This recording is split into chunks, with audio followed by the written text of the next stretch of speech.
All right, hi, and welcome everybody. This is the very first episode of Rob's Dragon Den. My name is Rob Ryan. Super excited to kick off this brand new adventure with everybody. Now, this marks the beginning of a brand new campaign for us. So, as we all embark on this journey together, we ask for your patience. That this is our first time recording and posting this, so there's going to be bumps along the way. We will continue to learn and grow and improve with each session. So stick around. Whether you're a seasoned D&D veteran, brand new to tabletop role-playing games, we hope you enjoy.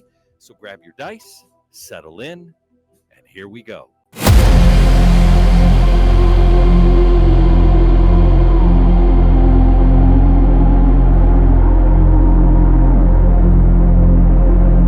Welcome to the world of Elarion. Now, Elarion was a realm of unspoiled splendor, a land where gods and mortals walked side by side beneath golden skies, where rivers wove ribbons through fields of emerald green and the spires of ancient cities shone like stars upon the land. It was a world bound in harmony, its magic, a song sung through the stones and in the wind, its people blessed with prosperity beyond measure. But such perfection couldn't last. None now agree on what first ignited the sundering, though scholars and sages have warred with ink and blade alike over its cause. Some say it was the folly of mortals reaching beyond their station and drawing the wrath of the gods. Others claim it was the gods themselves who shattered the world in their arrogance, rendering the fabric of creation in their struggles for dominion. And still, there are whispers of something older, something vast and nameless, a force beyond gods and mortals both, a doom written in the stars before time began. But whatever the truth, the sundering came. And in an instant, the heavens were torn asunder. Fire rained from the sky in torrents, searing the land in an unholy inferno. The mountains groaned and split, their peaks hurled skyward like leaves caught in a storm. The seas rose in wrath, swallowing kingdoms whole, and the very fabric of reality buckled beneath the weight of unleashed chaos. The world was sundered, its lands torn apart by forces beyond reckoning, its people cast into darkness and despair. What remains is but a shadow of what was. The once fertile heartlands have become the riftlands, a domain of fire and fury where rivers of molten stone carve deep wounds into the shattered earth. The grand peaks of Valor's crown now drift as islands in the sky, a monument to the chaos that still lingers. And upon the jagged cliffs, Alindra, the city of starlight, clings to existence, its walls of living crystal reflecting the light of a fractured world. Yet, even in ruin, Elarion endures.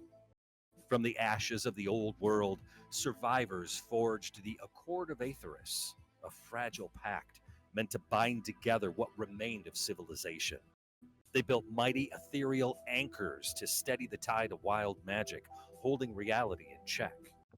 The Council of Aetheris governs magic now, though its rule is ever contested by warlords and mages, those who would see chaos reign unchecked. You have all made your way to Eldenmere, the proud capital of Elarion, where history and ambition intertwine.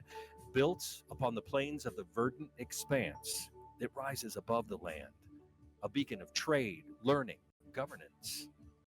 Its walls, hewn from pale stone, bear the marks of time, weathered but steadfast, a testament to the resilience of those who call this place home.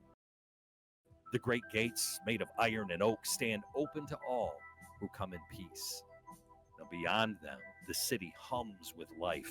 Merchants call out their wares, cloth, spices, and sturdy steel. The air carries a scent of fresh bread from the bustling market ward, mingling with the distant sound of hammers ringing in the forges and minstrels singing their tales. Eldenmere is a city with many faces. The lower district's kind of a maze of narrowed streets where craftsmen shape wood and stone.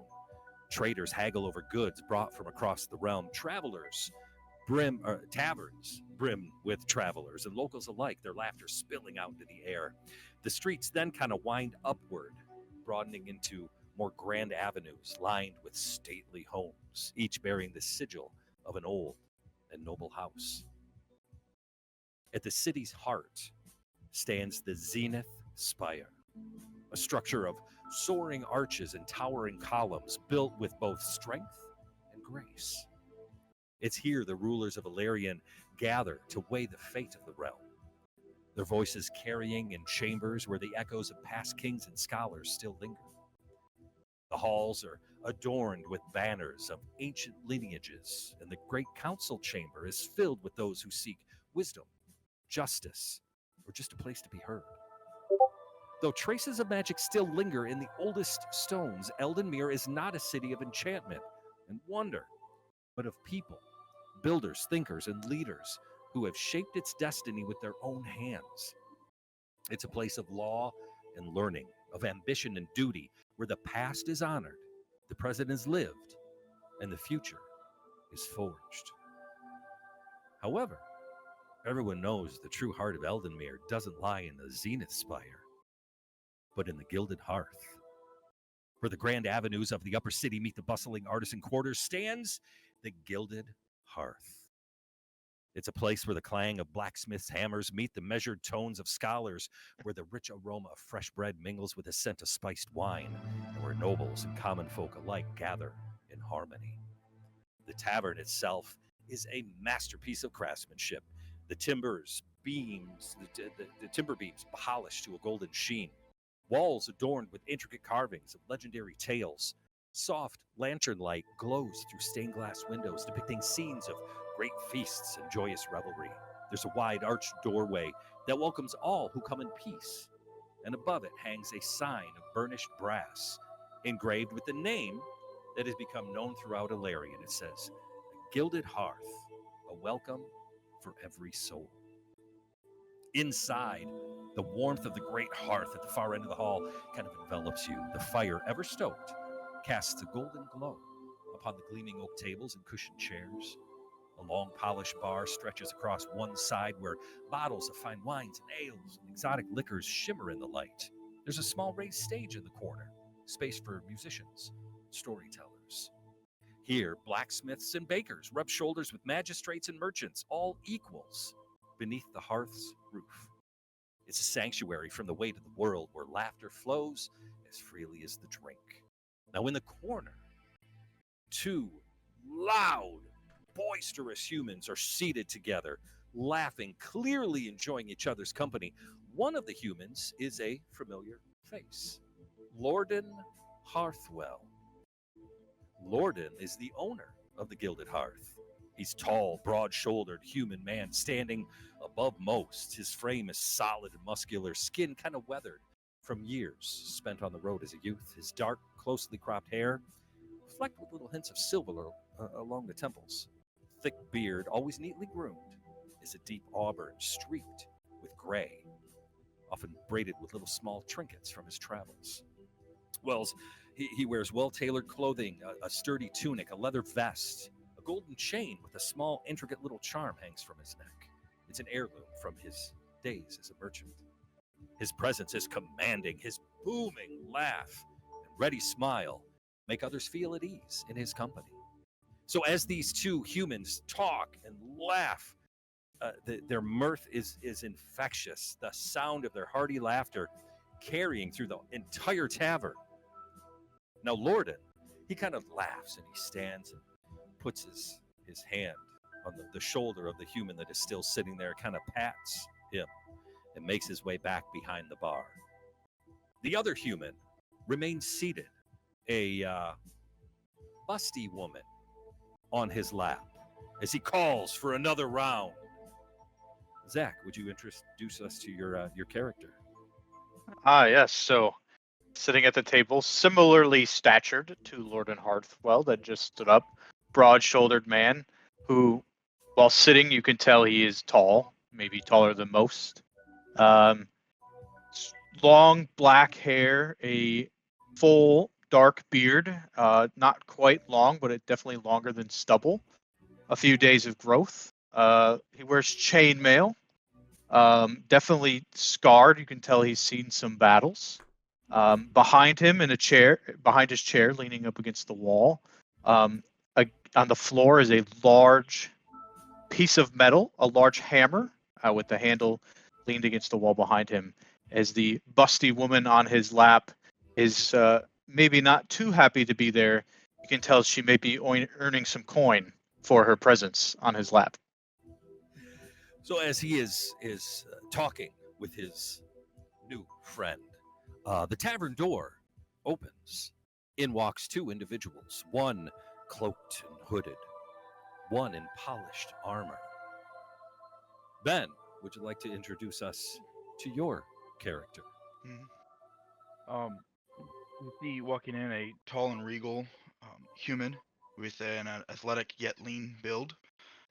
He has a sharp face, but with high cheekbones and a strong jawline. Also has jet black hair, long, slightly wavy, but he does wear it back up, tied up a little bit in an intricate way. And he is wearing a midnight blue cloak adorned with silver runes as he's walking in. And underneath that, you see his studded leather armor that he has as well. And attached to his side is his longsword that he carries with him. And walking in with him is a large, well armored, gleaming armored fellow. Justin, would you like to introduce us to your character?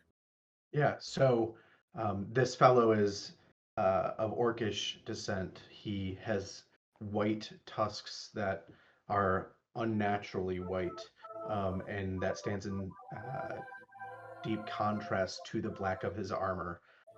His armor is covered with runes and rubies, and you can tell that he takes very good care of it. He has grayish skin, um, kind of bluish, and short gray hair that is reminiscent of a military cut. His eyes dart from side to side as he is assessing the threats in the room, staying not too far away from the man in front of him. There's a woman, a barmaid, human woman. As she sees you two walk in. Oh, I'm sorry, hon. It is crazy in here tonight. We are all filled. As she kind of looks around. Oh, Dorian's got room at his table in the back corner. What you guys go ahead, go sit. I'll be right there. She's got, a tray filled that she's about to deliver. She's got another tray in the other hand that she's obviously going to take back to the kitchen. The place is packed, but there is room at Dorian's table back in the corner. Elaria, I thought Lorden and I had a talking. Torin, he's not to sit with me. Oh, I thought he was no longer welcome here. Hey, everybody's welcome. Everybody is welcome at the Gilded. Just go sit. I'll come take your order in just a second.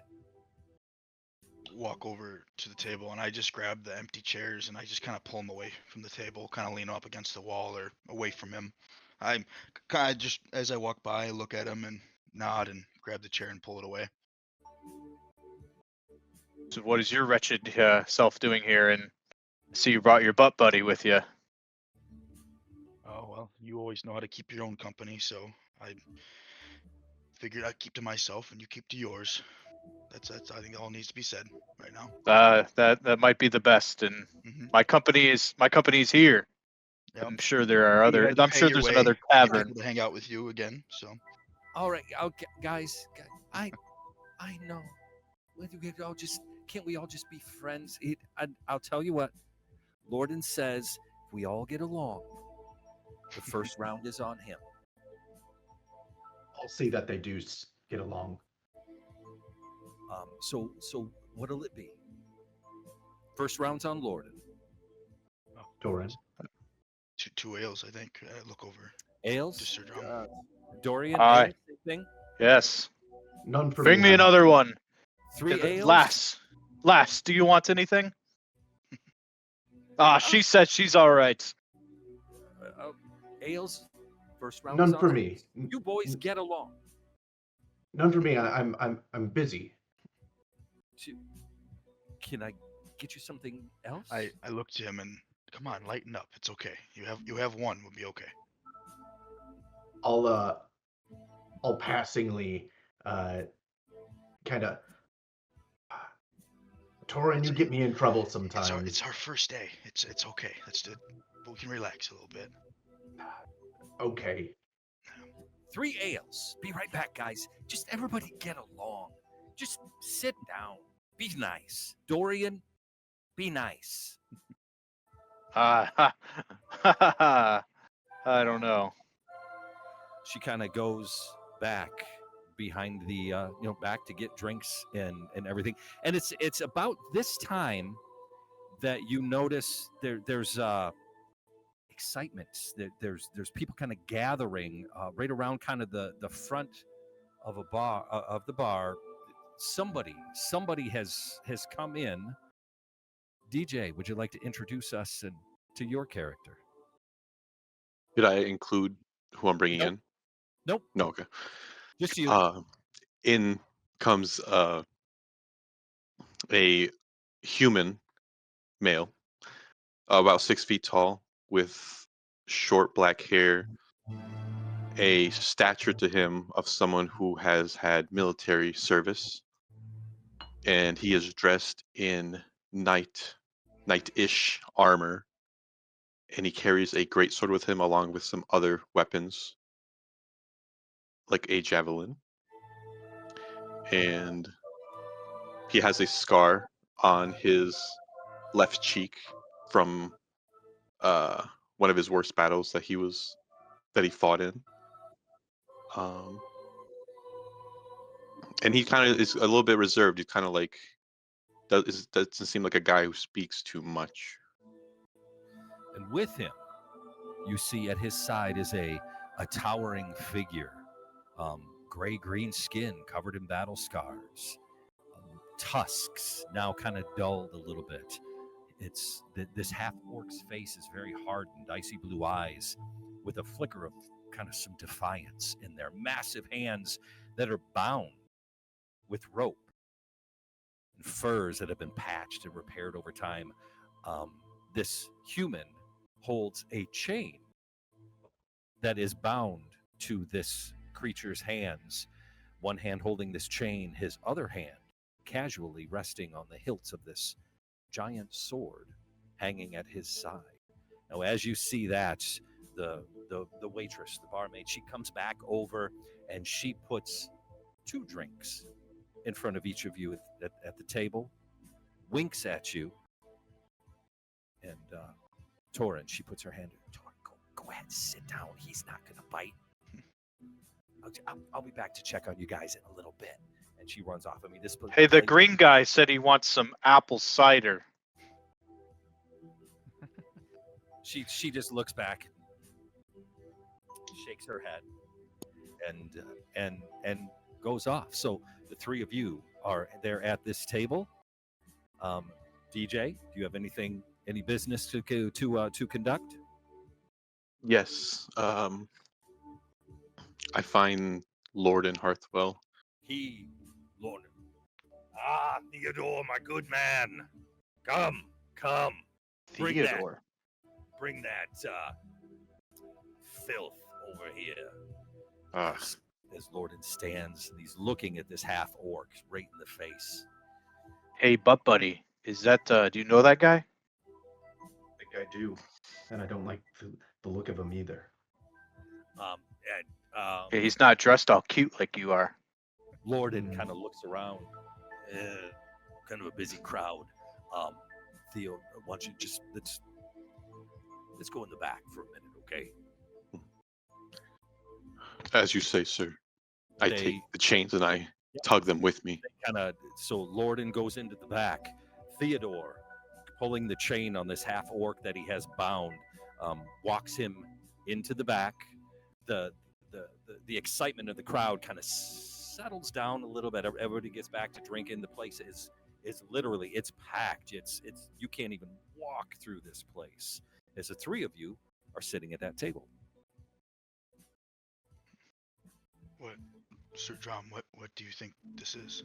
You said you may know him. I don't. Oh, you just with him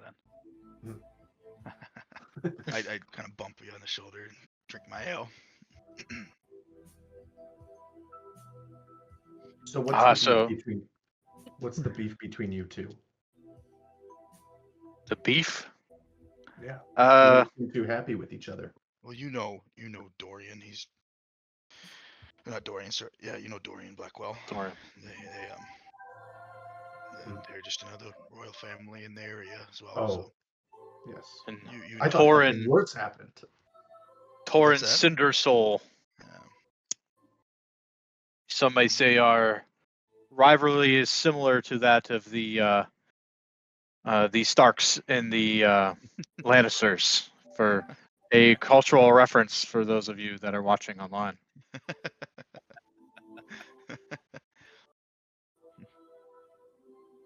So the three of you are kind of sitting there drinking, and you see Theodore come walking out from behind the bar by himself.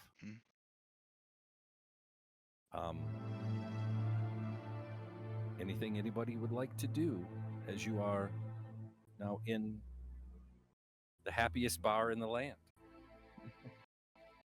I pull up to a table or a chair that is somewhat in view of the rest of the bar and just wait for a waitress to come by to take my order as I observe the area. And it is it's packed here in the Gilded Hearth. So this human woman, she's about average height, auburn hair kind of pulled back into a loose braid, hazel eyes, she's a well-worn leather apron, countless spills, years of service on this thing. She's the one that has been running around. Just on my way through. What can I get you? Can I get the Elarian's Reserve? Just one glass will do. Celebrating, are we? Mm-hmm. I had a good hunt today. All right. Be right back. And she goes off, and she's serving drinks, and she brings you.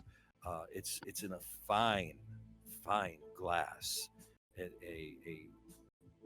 You see an amber liquid in this very fancy glass that she sets down in front of Theodore. You guys are kind of enjoying your drinks and just enjoying the atmosphere in the Gilded Hearth here. It is then that there's just a thunderous rumble that kind of shakes the ground. You hear from the outside frantic footsteps, people running, people screaming, and the unmistakable roar of something unnatural filling the air.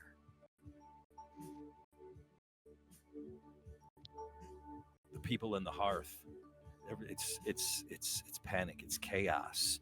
Everybody's grabbing their coats, grabbing their items, and fleeing and running. I pull Torin up out of the seat and start to kind of just stay between him and the crowd, but moving him towards the exit. Oh, Let's go check it out. Let's go. Come on. but buddy's carrying you.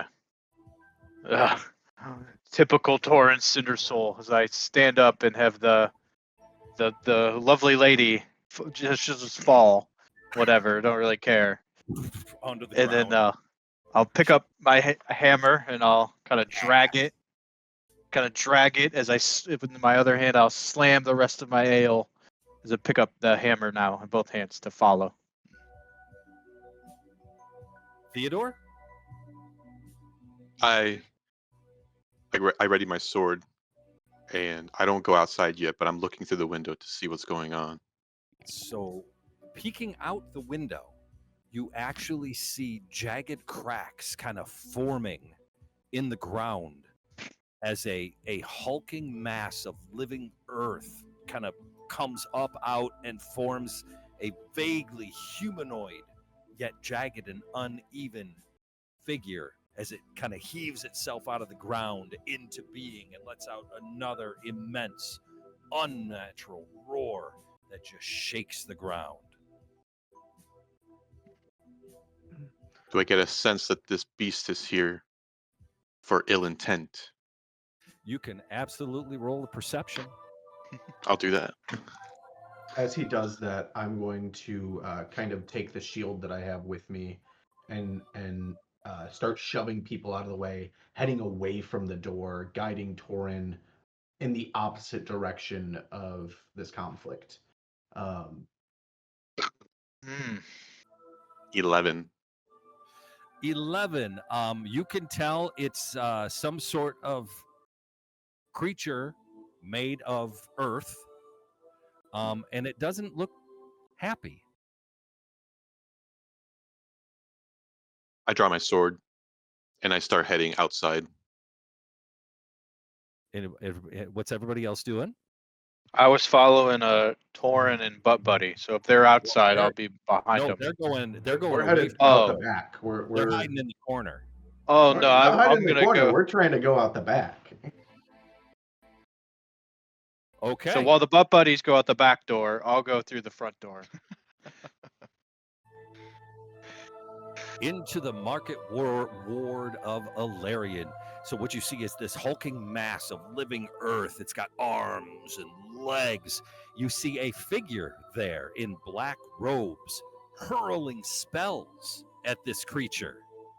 Nate, would you like to introduce us to your character? Yeah, you see this red tiefling, and very noticeable that in tiefling, with the tail and horns. Horns are almost like a gunmetal shade to them, very large, pointing to the back. I have a very thick jet black beard, very long but intricately braided hair that goes down to about the middle of my back. You see my eyes are just pure white. There's no pupil, no other colors. It's just white. Don't have any sort of intricate armor, just black robes, no fancy shoes. And I am carrying a quarterstaff, but it looks a little bit different than a normal quarterstaff. It's you see that it's made out of a giant, or not giant, a rather large oak branch, and on the top of it is a very gorgeous gem on the top of it. Is there a side door or a back door that we can come out from? If you were to go like back behind the bar, back into the kitchen, there Mhm. would be a back door there that would take you off to the right of the map, where Okay. which you see. So you'd actually come Can up see. behind Okay. the building. But you see this figure clothed in black with the red face and the horns and the beard, hurling spells at this creature, Theodore, Sir Dorian, and this black hooded creature. Roll initiative. Yeah, Hell yeah. that's what I was here for. Ooh. Let me get you set up here. I don't remember my modifiers. Okay. Damn, not good. First roll of a new campaign. First roll. Pretty happy with it. Off right in the middle. Turn tracker is up. Mine's in.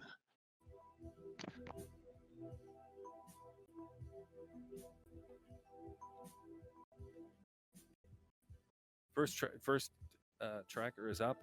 First drop of my pen. And woo! Yeah, that's how we roll. Sir Dorian, I believe you are up first. 5, 10, 15, 20, 25, 30.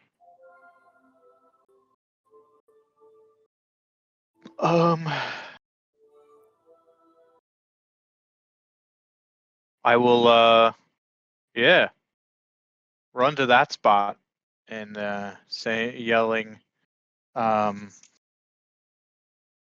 just run there yelling, Ravenspire!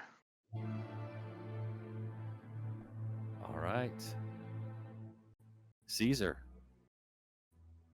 I'm going to run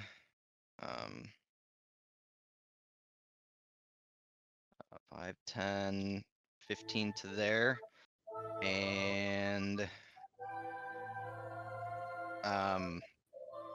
as I'm running, I swirl my staff and I point it right at the big beast thing, and all of a sudden you see this stream of acid that shoots out 30 feet from me as I cast Tasha's Caustic Brew. Does it look something like this? Whoa. That was cool. Whoa. Rob, that was Like, sick. what? Oh, he was looking away. Yeah, look at your map. That's it. Oh, you want to do it again? Here goes. Oh yeah, yeah. That's so cool. Yeah. It let's see. So I need so it's 30 feet long, 5 feet wide.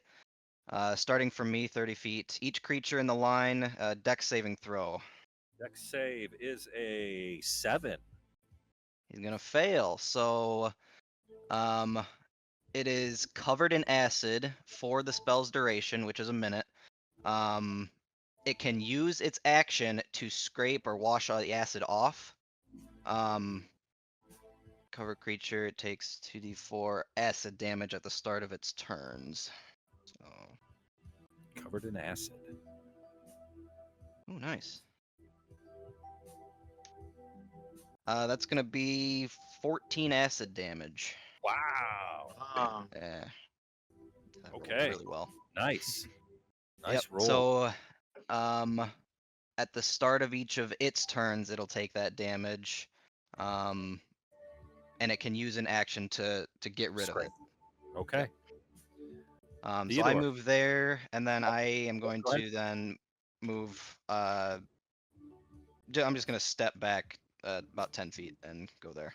All right. I'll Theodore. laugh at him as he comes back to like in line with me. Give him a thumbs up as he passes me. It never ends. I move forward 5, 10, 15, 20, 25, 30. And I end my turn. All right. The creature, just getting blasted with this acid, starts to scrape. Scrape. And that's his turn. Sir Dorian. He didn't want to move. He's not the brightest crayon in the box. We're setting this up.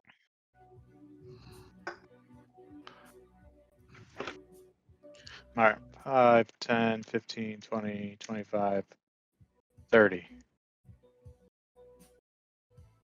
Still Ravenspire with my hammer. That's it. That's it. At this point, you kind of look past him, and you see, you see a figure kneeling down like he's picking things up off the ground, and as you see, he's picking up books and other items that have been knocked out of his hand. Quinn, if you would like to introduce us to your character and tell us what we see.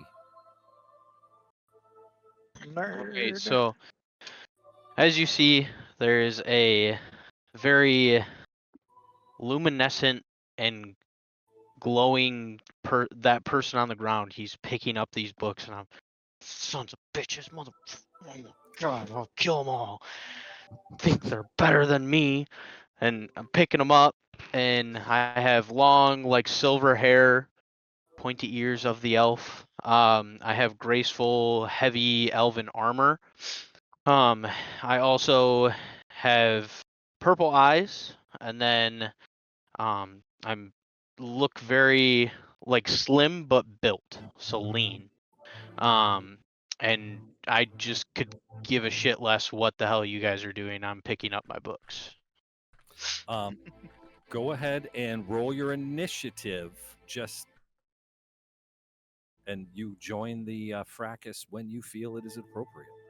With all that commotion going on outside, I would like to try and make it out to the door and just go out and see what's exactly going on. So I push my way through, and if I'm in front of Sir Drama, then I'm walking ahead. I'm trying to walk ahead, and I just want to get through the door, wherever the closest door is to me. So I think I as kind of I'm reach for him, but like just miss him as he goes out. as I'm going forward, I just go. I mean, they need us. I mean, this city, we're here for them. Let's go. But that doesn't mean we have to get you killed in the way of that. Oh, we'll be fine. I'll be okay. And I want to get out through the door. I charge after him as well. Mhm.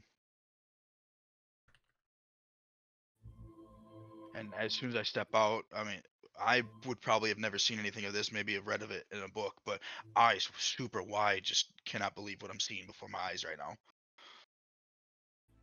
And as I walk past him, I'm gonna like push him back just a little bit as I step in front of him and just say, "Stay back, don't get hurt." Don't worry. Roll for initiative, fill it in. Caesar. Just so everybody knows, that stream of acid, it stays there for a whole minute, so it's still basically on the ground. between me and the creature. It's 5 feet tall. It's like a wall of acid. So, Sir so Dorian's everybody's running aware. alongside. Yeah. Just wanted to make that clear. Okay. Then as I watch Sir Dorian run past me, and the creature, just kind of scraping itself off, I as a cantrip, I cast Mind Sliver on him. I need an intelligence saving throw. 5. 5. Yeah, that's gonna fail. Okay, so it's gonna take 8 psychic damage, and then you have to subtract 3 from the next saving throw it makes before the end of my Ooh. next turn. Okay. And then That's your turn? I'm going to back up and 10 feet and go there. Awesome. That's my turn. So as this battle is going on and the creature is physically actually taking some damage, you see all the way from across this whole market area, all the way to the right on your map, you see a second floor window burst open. And then just for a brief moment, then you hear a boom, a sharp, deafening crack splits the air, echoing through the city.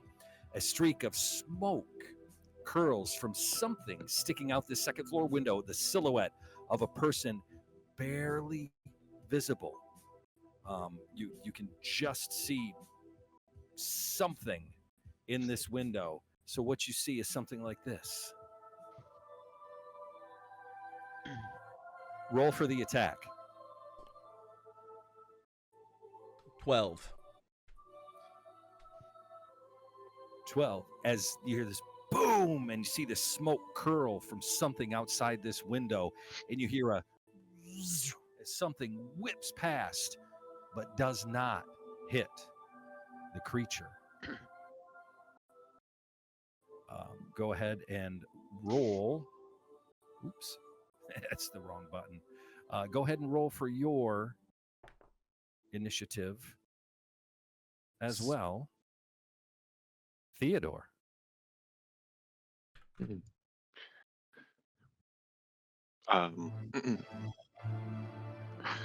First, I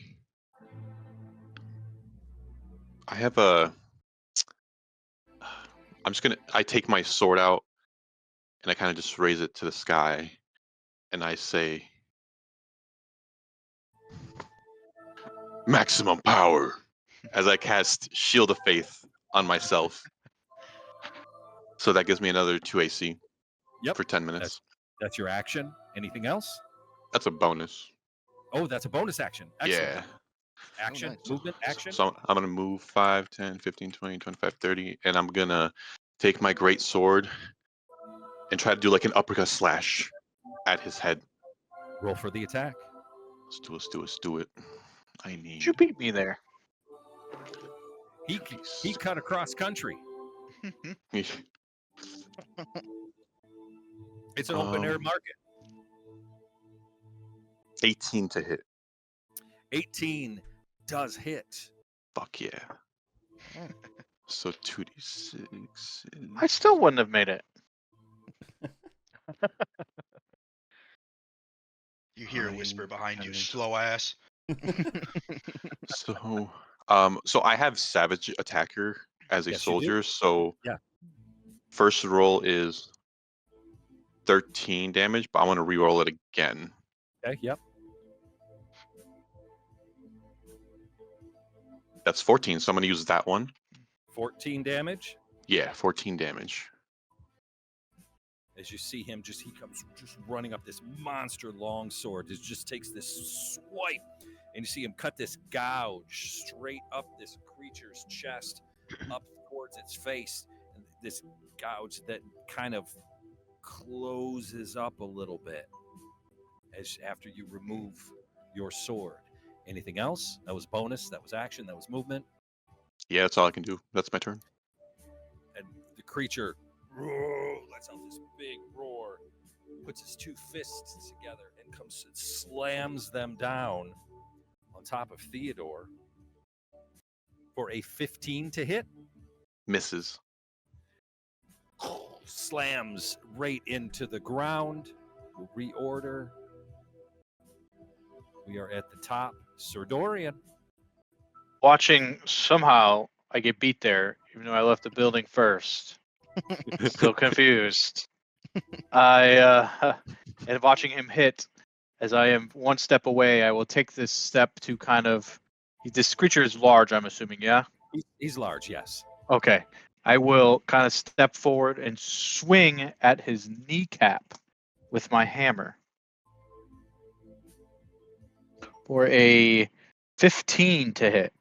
15 does not hit. You kind of damn. swing and just brush. You get a little dirt. You get a little dirt on the hammer as you just brush the knee. All right.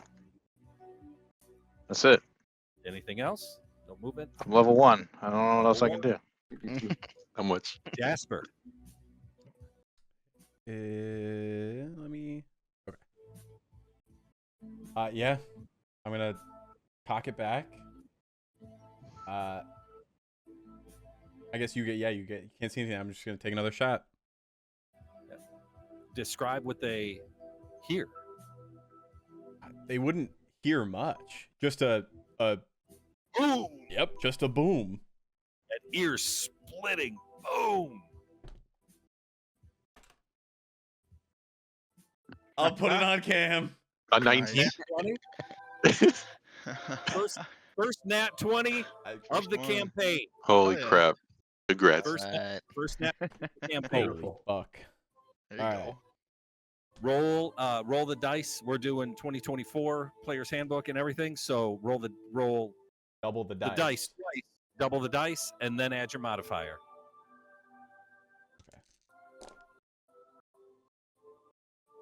18.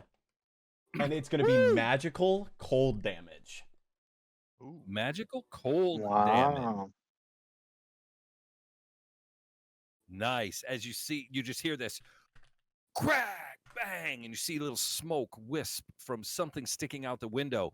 And this, you see this impact in the creature's chest, and earth and dirt blow out the back.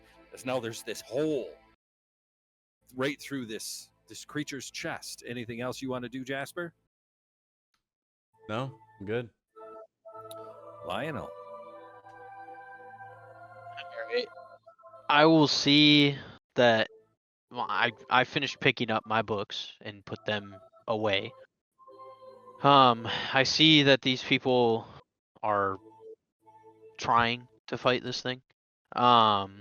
And I will move 5, 10, 15, 20, 25, and I'll kind of tuck into here and be 30 right there.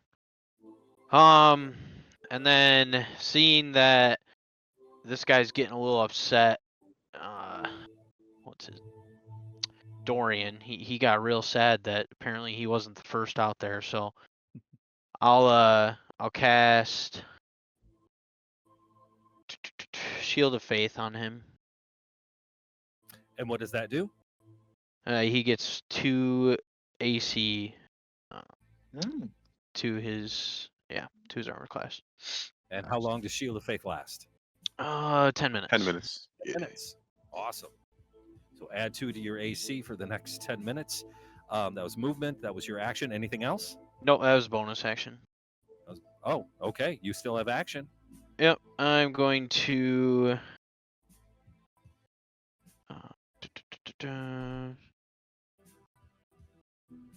I'm going to cast Guiding Bolt on him. So you see a flash of light streaks towards the creature, and then I'll roll for it.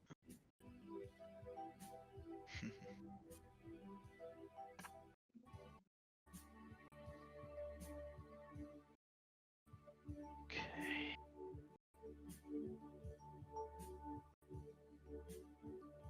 Where's my dex? There it is. That'll be dirty 20. Dirty 20 does hit. Okay. 46.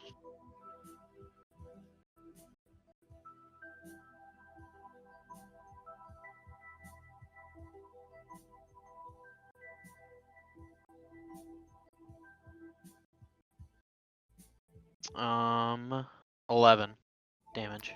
11 damage. Explain how you take this creature down with the guiding bolt. Nice. I hit. So I saw that when he tried to go for his knee, that he did chip a little bit off of it. So I hit the knee and then guide the bolt again back into the face of the creature and explode it. It kind of goes down on the where the knee used to be, and the bolt just up through the face. That just of earth and dirt everywhere as now it just crumples into a pile of earth on the ground. Put you guys here now. Everybody should be able to see it, I hope. Pretty cool. Yeah. As we're learning this as a learning process. Okay, awesome.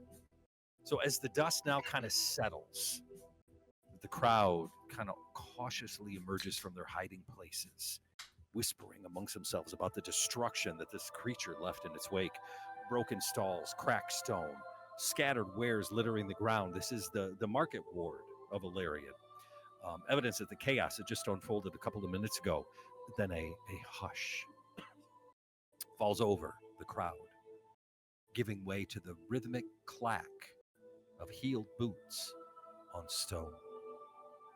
A woman strides onto the scene. She's flanked by an entourage with her.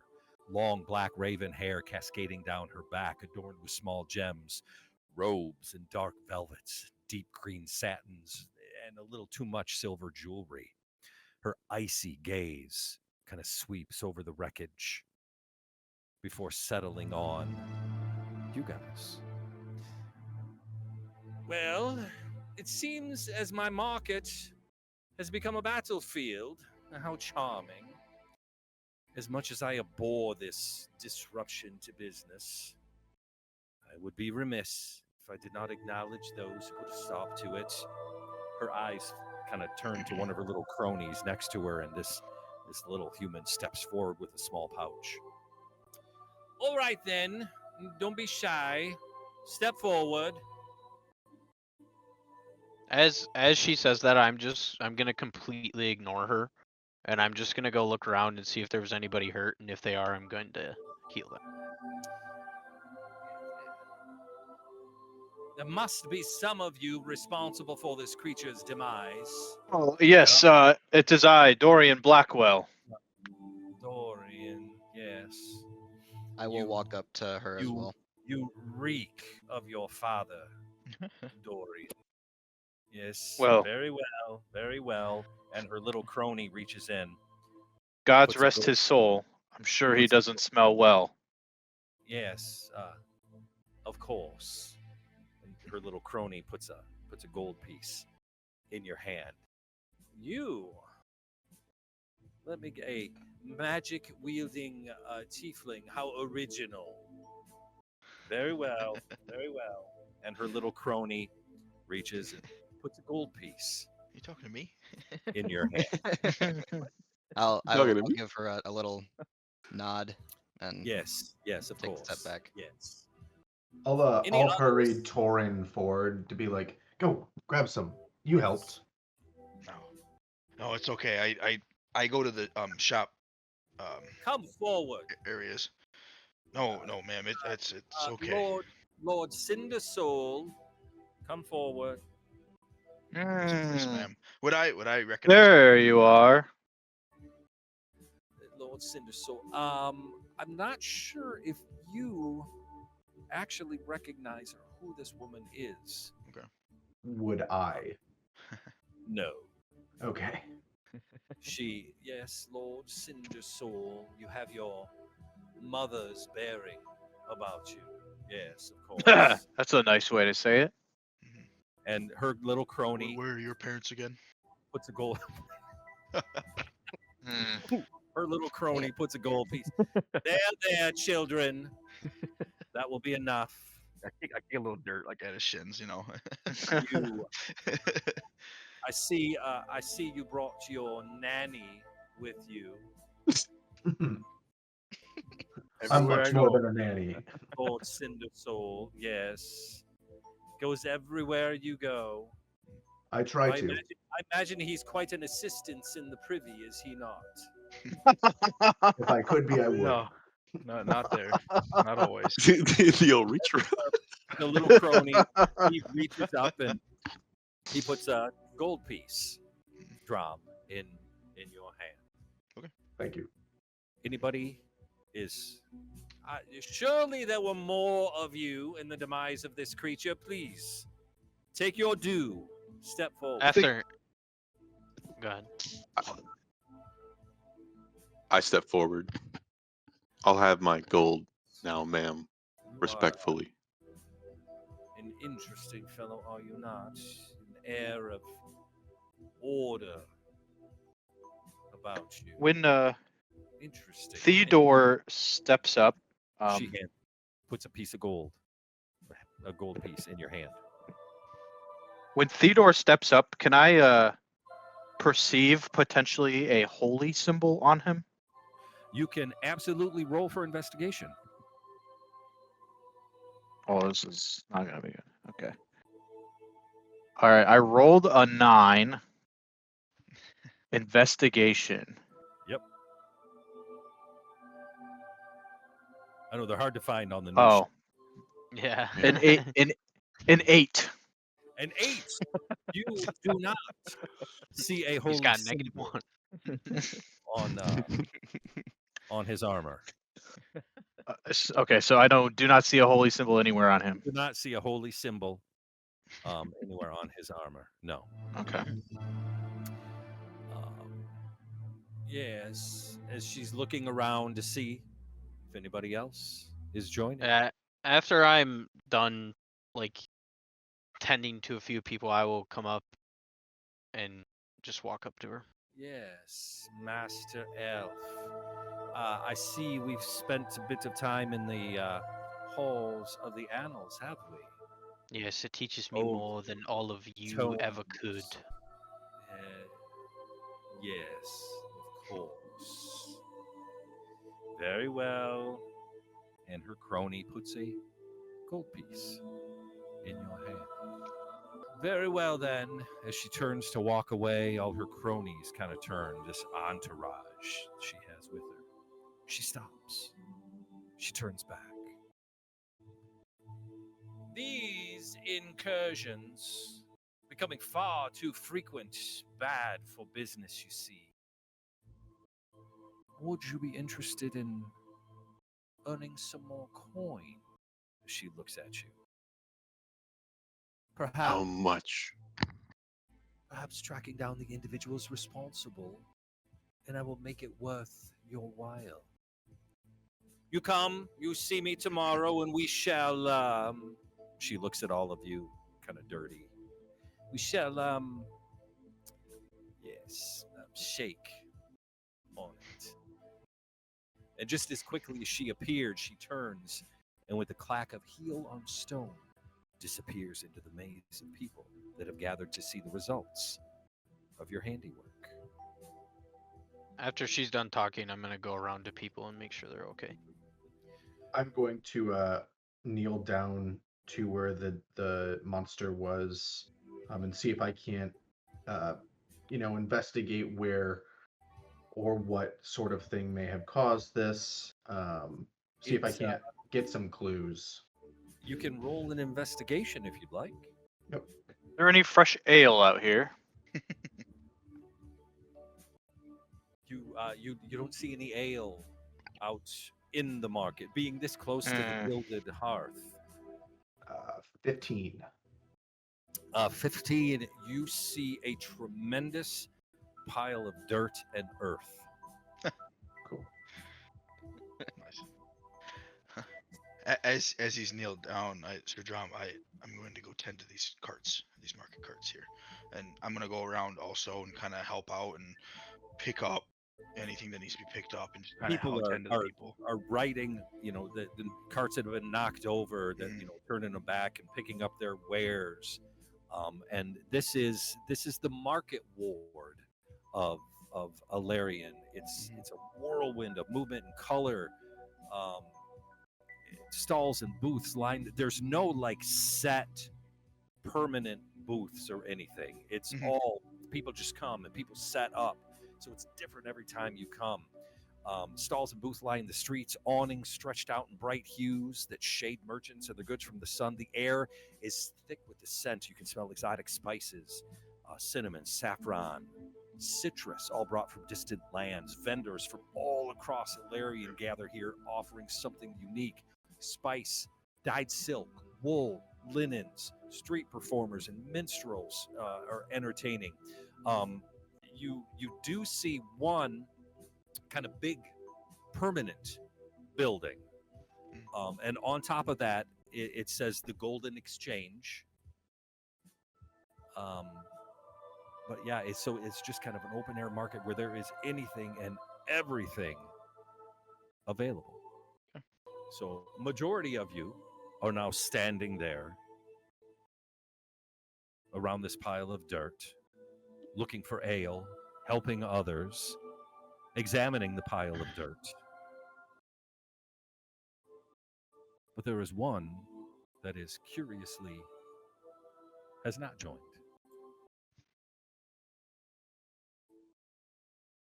Yeah, I just want to linger, and I'm just going to like book vendors, buying what they have.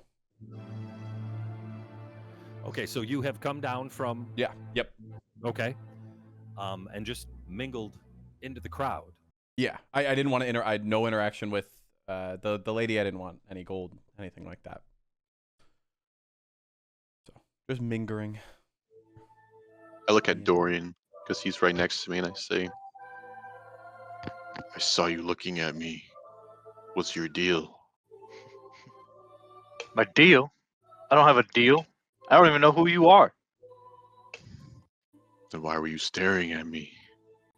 I'm not quite sure how you were faster than me. That bothered me a bit. You have to be a little lighter on your feet there, big guy. I've never had a problem before. So, Dorian, are you taking this lady up on her offer? I don't know. I don't necessarily need gold. I do have a reason that I came to town. Not that it's that important, but I don't think that was the reason. I don't know. I do like fighting. I like fucking, and if I can do both of them while in town, I think I'd call it a successful trip. Hmm. A man of fine taste. Well, if you do take her up on her offer, I will meet you there. Oh, what is your name? Theodore, right? Yes, my name is Theodore Twinley, but you may call Theodore me Twinley. Theo. Theo. I've never. Be honest, Theo, with the way you handled your sword, I think a man of your resound I would have known, but I can't say that I've seen you before. Name's Dorian Blackwell. Hmm. It's nice to meet you. Nice to Of meet the you as Blackwell well. family. This family. You recognize the name of Blackwell. They are, well, not royalty. They are they do manage, I guess, a large kingdom. So you do recognize the name. Well, they are not like a king and queen or anything like that. They are of a very noble, strong lineage. Hmm. The Blackwell, eh? I've heard of your family. What brings you out Yes. here? Aren't you far from home? I do. Like I said, I have a reason to be here. I'm sure the other people they've got it. I don't know if they really need me, but I'm here. I'll say Okay. they can Keep your they can secret. find me in the gilded hearth if they need me. They know where to find me. Well, it was nice meeting you, Dorian. Yeah, you too, Theo. Hopefully, I'll see you soon. You did the thing where you with your sword in the air. How did you do that? Let's just say I have something special about me. Oh, Some may call me a special man. You special little boy. special man.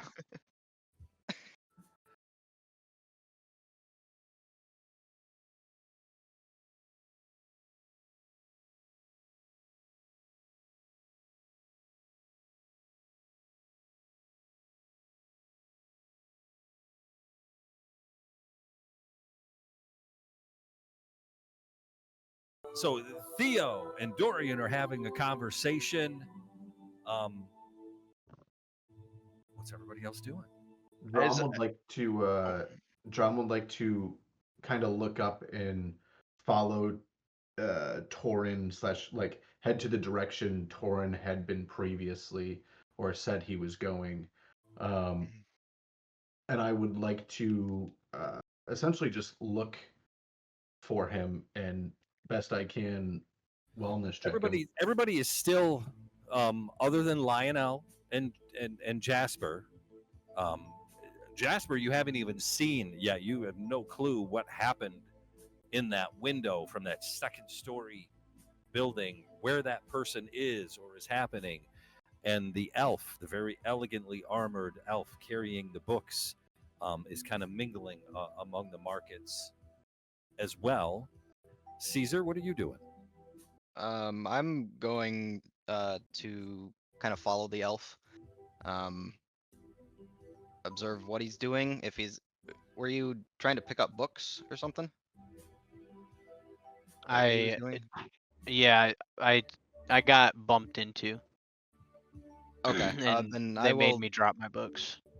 Okay, I'll go and help you pick up any remaining books. Um, hey elf, need a hand? I already have picked up all the books, but So thank this- you for your this- kindness. This tiefling has approached you, black robes, red, just bright red skin, horns off his head, and a big black beard, eyes as white as white. Just offers to help you. All right. Can I get your name? What are you doing here? My name is Lionel, and I was researching in the archives for many days now. Mind if I ask what you're researching? That is for me to know and you to find out. Well, I would find out if you told me. And I will not, kind sir. Good day, and I'll walk away. All right. I'm bored of this. Anybody Okay, else? I guess I'm just gonna go around to all the vendors and check out what's there. Okay. I'm going to go back to the archives. Okay. So you see the elf walking toward the Zenith Spire again, or walking toward the Zenith Spire. I'd like to follow him Okay. from a distance. All right. I would like to perception check and know that I know he's following. You can absolutely roll. Are you trying to be stealthy, or are you just following? No, oh yeah. No, I just blending in with the crowd if I can, but not Okay. making a real conscious effort. Yeah, because I haven't seen you. I haven't seen Yeah. you, so I don't know what you look like. No. But do you I haven't. notice anybody tailing me? No. You can Okay. absolutely roll a perception. I would like to. Nope. That's an at one. Yeah. Oh, No. God. No. And he's another. It's crowded. It's the markets on the middle of the day. Everything is kind of getting back to normal after this incursion, which apparently have been happening more and more frequently, as the very regal, kind of snotty woman told you. So you two are making your way toward the Zenith Spire. What's everybody else doing? As I'm going around helping the carts get back to order or anything like that, and I'd like to find one that is kind of either has potions or seems to have some like arcane ability, magic-ish stuff, and kind of make my way to that one. What you noticed here in the market wards here is there is a lack of arcane Okay. items. Okay. You are more than welcome to strike up conversations. There was the one stationary building you said, right? That was not That's like a cart big, or anything. Yeah, big one. giant building. Yes. After I've kind of taken a few minutes to help everybody that I can and within the general area, I kind of look around for Sir Drum and kind of try and grab his attention and wave him, and I'm gonna point to the building the stationary building. Yep. It's big sign etched in stone above these big grand doors says the Golden Exchange. I seeing this happen. I was looking for him already, and I kind of shove people out of the way, moving in a straight line fashion towards him, like very much This big orc just in going through the crowd. gleaming armor is just manhandling people, pushing them out of the way to make a straight line for Sir Torin. Oh, I'm sorry, not Sir Torin, just Torin. Sir Drum. Sir Drum. When I close towards Torin, Loser. I'm going to is everything all right? You flagged for me. Yeah, no, I'm just letting you know where I am. No worries. I figured that since we're out here, we may need to look for Serafina Lyrian. That was the name that I was given for the archmage that we could speak with, perhaps. Right. Yeah, we can. Why don't we get started on that? Yeah, and The quicker we get away from that Blackwell guy, there, yeah, he's a real piece of work. I know. Real Don't mind ass. him. This guy, we've been dealing with him for years now. If Don't I worry could about him. spit on that grave, I would. You and me both, and I kind of bump him in the shoulder. Yeah. And I'm gonna go ahead to the Golden Exchange, right? Yes, the Golden Yes. Exchange. Yep. I'll go ahead that way. So you approach this giant. It's this huge building, kind of right in the hub of this market area, kind of on the northern part of the city, near the bank of the Elarion River, which is the huge river that runs all the way across the continent, or the country, the world. It's a multi-tiered building, towering marble columns, intricately carved archway, with a closed door. We'll go in. The door is locked. Oh, okay. Knock on it or look through a window to see if I can Yes. grab anybody's attention, This little perhaps. slide opens up. What do you want? Oh, You see these, it's low. This opens up and it's like waist high at you. And you just see these two little eyes and the little nose. What do you want? New to this area, I figured that you would know probably best. I mean, you're the only building that seems to stick around. But do you know by chance where I could find Seraphina? Not here. Elarion? Not here. Thing closes. I'm going to pound on the door one more time. It opens up. What do you want? The Cinder Fellows have business with you. We would like to perhaps store some money with you guys. We're not a bank. What are you? We're the Golden Exchange. Sounds like a bank to me. It's not a bank. Go away. Closes. It's like the Blackwells. God. Yeah, for real. Don't forget it. We'll go find somebody else then. This guy isn't worth our time. I'm not worried about it. And I go to a cart and see if there's anybody of an older age, maybe. Looks like somebody that's maybe been around for a while. Very easy to find. Yeah. Again, huge open air market with carts and stalls of all ages. There's everything from dwarf to halfling to human to, I mean, you name it. If you're looking for anything specific, you're going to find it very easily here in the markets. Okay. Yeah, I'd like to go do that. And would there be anybody of gnomish? Probably not. No. As much as they're not. It's not kind of really their thing, but you may find a few booths here and there. Absolutely. Yeah. If I can find one easily, I'd like to go to a gnome. There you do see it's a very small cart, low to the ground, kind of filled with just knick-knack type of just. And actually, it looks just like a garage sale. I mean, it's basically kind of what his cart looks like. I as soon as I go up to it, anything that's on the ground, I want to kind of help pick up. And in gnomish, I want to say, "Are you doing okay?" He looks at you very puzzled. And I'm doing fine, sir. Thank you for asking. Of course. I wanted to come over and help and see if there was anything you needed at this time. I'm doing. Could I interest you in some bits and baubles here, fine sir? I'll take a look in exchange for some information, perhaps. Oh, as well.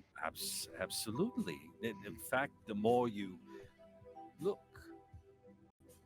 the more with coin, the more perhaps I shall know. Sounds about right, I would say. So I'll look through the table, and would there be anything that catches my eye? It's little carved animals and pieces of. It's just pieces and parts of just junk that obviously he's just scrounged and found and picked out of trash and everything and just polished it up, and you can tell that he's taken bits and pieces of things and kind of stuck them together to make. You don't even know what it is, but I mean, it's just junk. Okay. He's very proud. He's very proudly displaying his one of the ware. wood carved pieces that There's, I'll pick up and yeah. Yes, that is a fine carving. I did that myself, and it's a bear. Okay. And how much for this then? Oh. Hey, what do we say? You look like a fine fellow. How about a silver? And I pull out a gold and put it on his table, and I say, holding it still, but he sees me holding it as the gold piece. Would you by chance know a Saphira? I can't remember her name again. Yeah, Saphira, Seraphina, Lyrian. Would you by chance know that name and where I could find her? Would she be with the Arcanium Concordia? I believe so. Yes. Yes. Yes. As he kind of reaches over and like puts his fingers on the coin and kind of like pulls it out from under your hand. Yes, you would find them in the Zenith Spire, my good man. As he slides the gold into his little pocket. Okay. Yes. Perfect. You know, I have a fine giraffe carved here as well. I looked to Sir Drum. I was like, is this something you would like? No, I have no need for this. No, I think we're okay then. Just the bear. All right. Well, you have a fine day, sir. As he tips a worn, ragged hat, sewn, patched, and he tips his hat to you and starts back. Oddities and items, calling for. And after that, we go head to the Zenith Spire. Okay. Theodore, Dorian, Caesar. I walk up to Theodore and Dorian, and hey, do you guys know who that woman was? What that's all about? Can I do a check to see if I might remember her? You can roll a history check. Sure. History.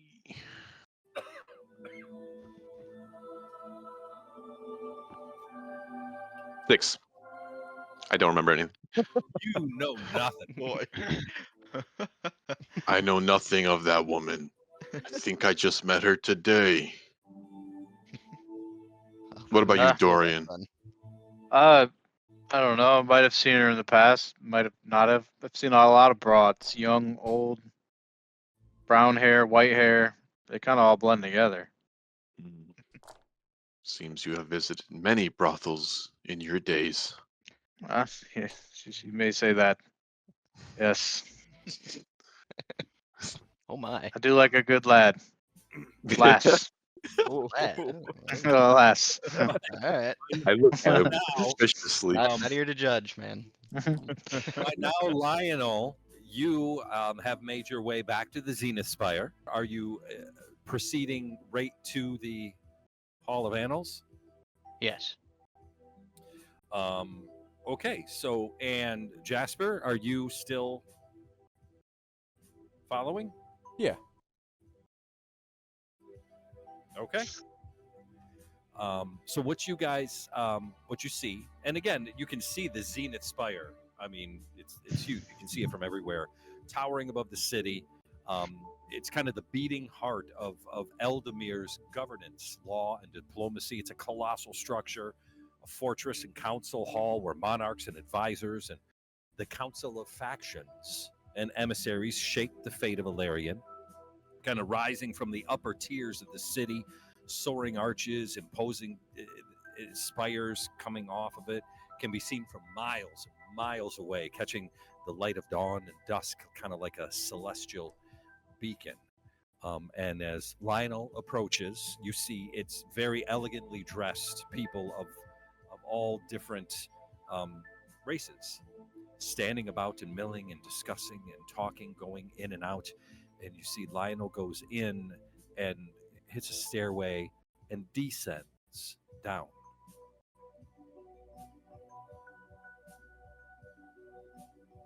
Jasper? I'm just following. Okay. You see him descend into it's basically it's a library basically. There's a sign above the door that says the Hall of Annals. It's a you walk in. It's a labyrinth archive, chronicles of everything. I mean, endless archives, huge vaulted ceilings, stained glass windows, and you see kind of signs above where it's divided into different sections. The Chronicon vaults, the War Chronicles, the Concordium.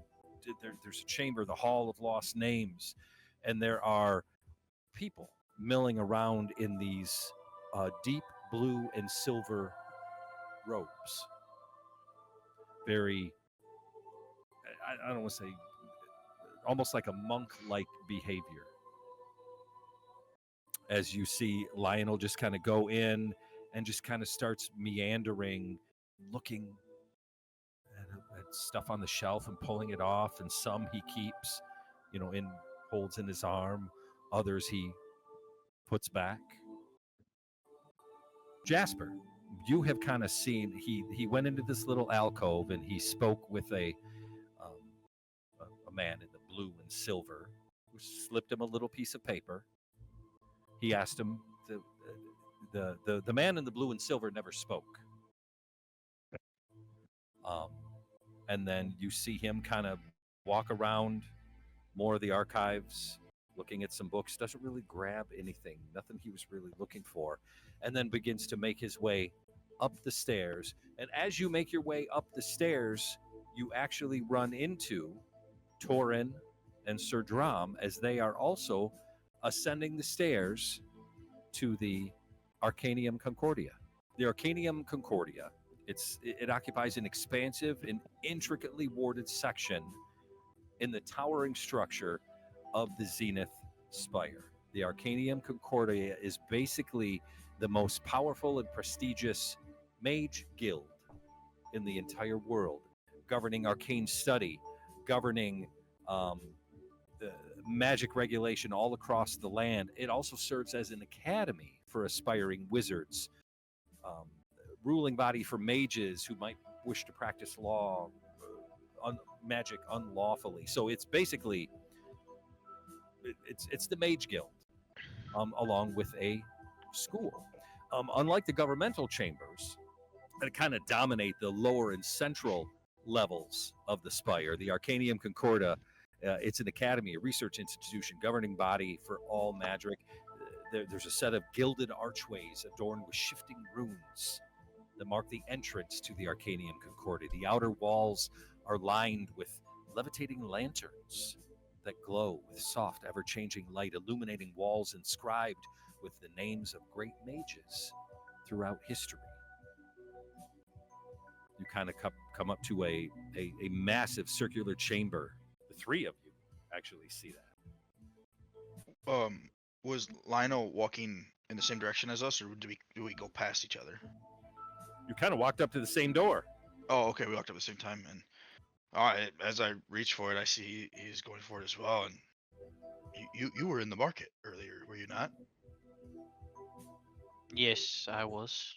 Oh, are you going this way as well? And I go to open the door for him and let him walk in. Thank you. I'll walk by him. Yep. So you guys are in this main hall in the Grand Concordium here. Ceiling is enchanted. Actually, the ceiling reflects the skies of Eldenmere, so it looks like you're outside looking at the sky. On the floor, there are a bunch of lines that they're not parallel, they're not perpendicular. They kind of run in all sorts of different directions that kind of pulse with a strange energy that are overlaid on a map of Elarion. an elf in robes. Doesn't even look like they walk. They almost kind of float. Yes. Um, may I be of some assistance to you both? Before I say anything, I gives- will bow to He him to give him gives Sir courtesy. Drum a kind of a cautioned look as he bows back at you, like, He's with me. There's no worry. yes, of course. You were saying, We were actually looking for Serafina. do you have an appointment? No, but the Cinder Soul family sent me this way. Cinder souls, you say? Correct.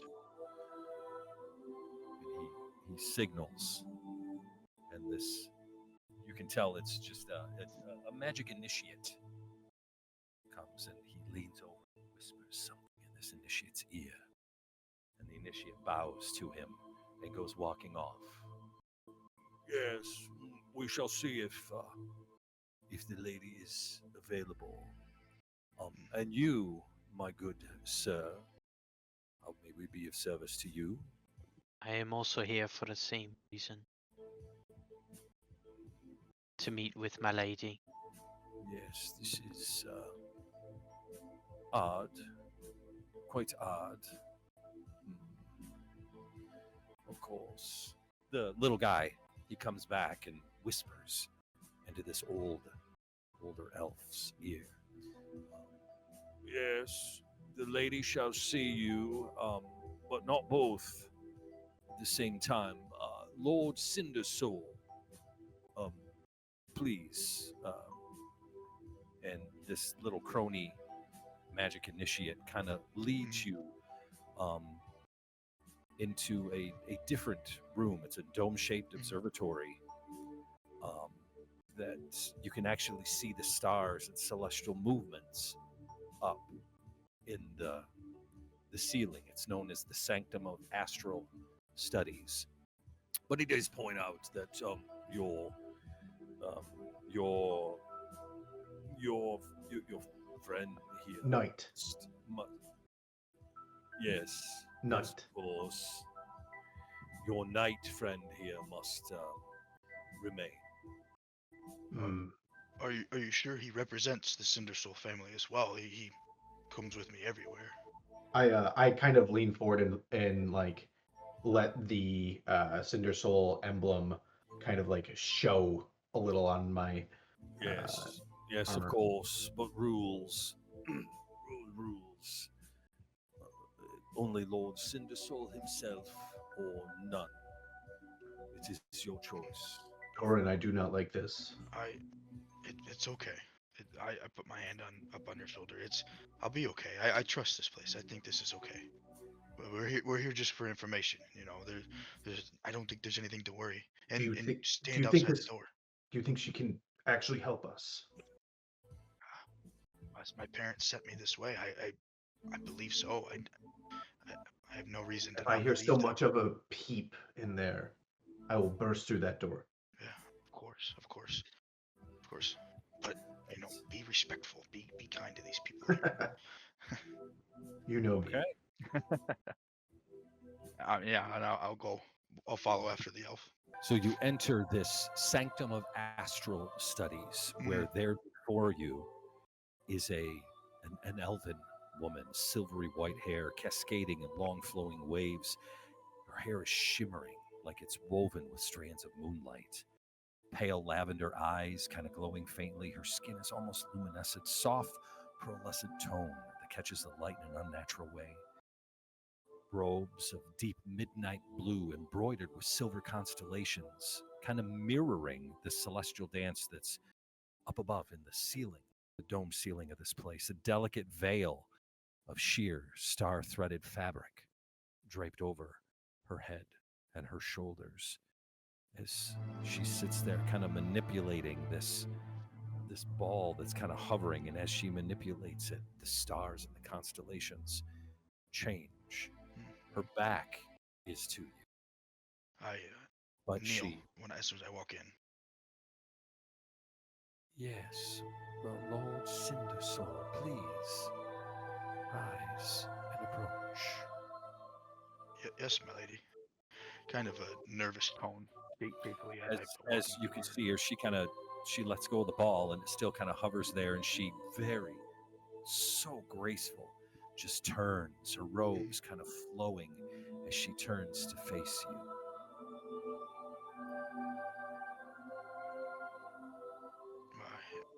I believe I've been sent here. My parents said that you may be able to help. And Yeah. she speaks in a voice that's like layered, like multiple echoes of herself Mhm. speaking at once. Okay. You seek answers, answers, answers, answers. Yet, Yes. yet you do not know the right questions. That seems to be the issue. We don't know what's going on. This is a recent thing for me, and I don't know what to do. This thing.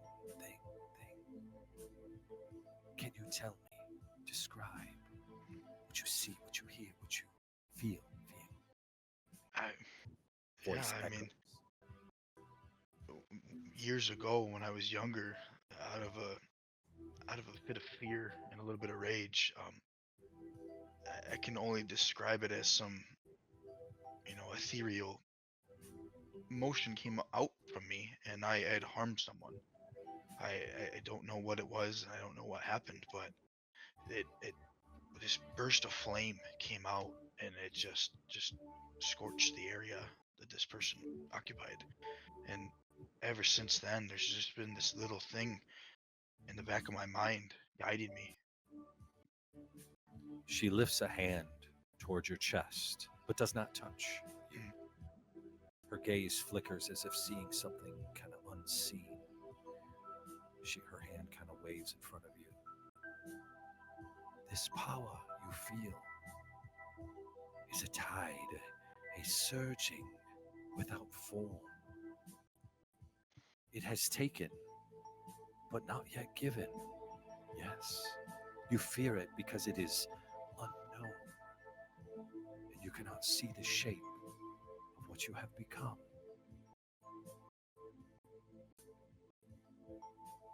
Is there a way that I can control this? I don't want to bring harm to innocent again.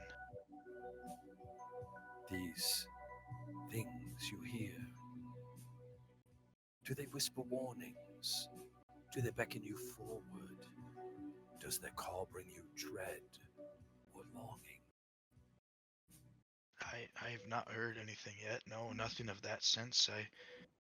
I I I think I heard a whisper, but I think I just thought it was Sir Drum, my knight from my family, just saying that I am protected and that there will be no harm to befall me.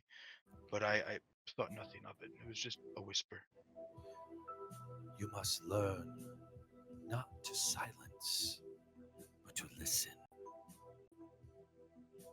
Return to the moment where it all began, before grief and fear clouded the truth.